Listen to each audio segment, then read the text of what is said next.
Yeah, it's an incredible event that occurred in Stafford County that it's truly amazing how few people know about it.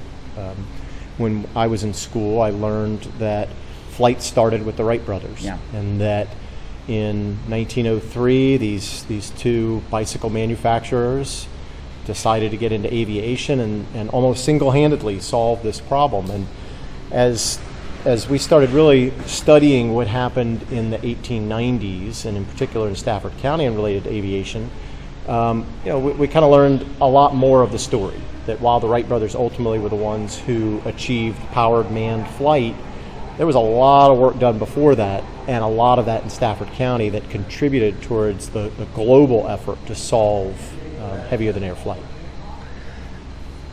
The fact that we're just now learning all of this is such a testament to your dad, especially for him to find and to do all the work that has been required. Yeah, I think he was the only person for many years who was kind of ringing this bell of we need to recognize this. And the idea was kind of grew. Originally, it was we need to recognize this historical event that occurred in Stafford, but it's one of those rare historical events that translates so well to the present and to STEM education and to the idea of the human brain's ability to solve complex problems collectively with groups to arrive at solutions. Samuel Pierpont Langley's work to develop flight is also an incredible example of the use of the scientific method, in which you develop a theory, you come up with your different tests, you test your hypothesis, you run these tests, and then you modify that again and again until you achieve the desired result. So as we started thinking about how do we make this relevant from a historical standpoint, one of the easiest ways to do that is also from an educational standpoint, bring in folks like Stafford County Public Schools to see how we could grow this program beyond just a quick historical stop, but something that kids could come learn and be inspired to pursue STEM learning and hopefully aviation-related STEM learning and higher education and employment. And the ultimate plan, the Historical Society has been talking for quite some time about having the Stafford Museum and Cultural Center. And the idea of that was a meeting place in Stafford County where people could come for events, for concerts, for lectures, for performances, and have a historical tie-in with a museum facility that would talk about the history of the county to provide some context for people there as to where we came from and where we're going in the future.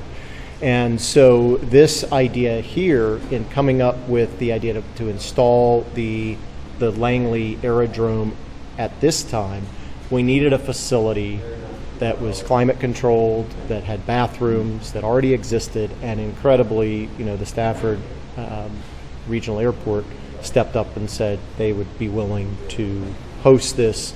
And it's nice to have this here, but it is an impact on the airport. It's more people coming in, it's use of the bathrooms, use of facilities, but it's generating awareness of the airport that will help the airport grow and hopefully help this part of the county grow with aviation-related businesses and growth, we hope, of our educational component, so that employers will want to locate in Stafford County because they're getting students coming out of the program that understand aviation, that are looking to excel in the field.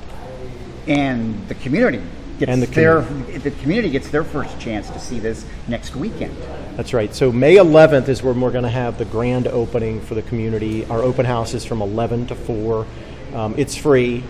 The aerodrome will be here starting on the 11th, and it'll be available. The touch screens, the interactive displays that we have will all be available. So if you've got 2 hours between soccer games and you're looking to kill some time, it's the perfect spot to come and let the kids play around with it and see the plane and learn a little bit about it.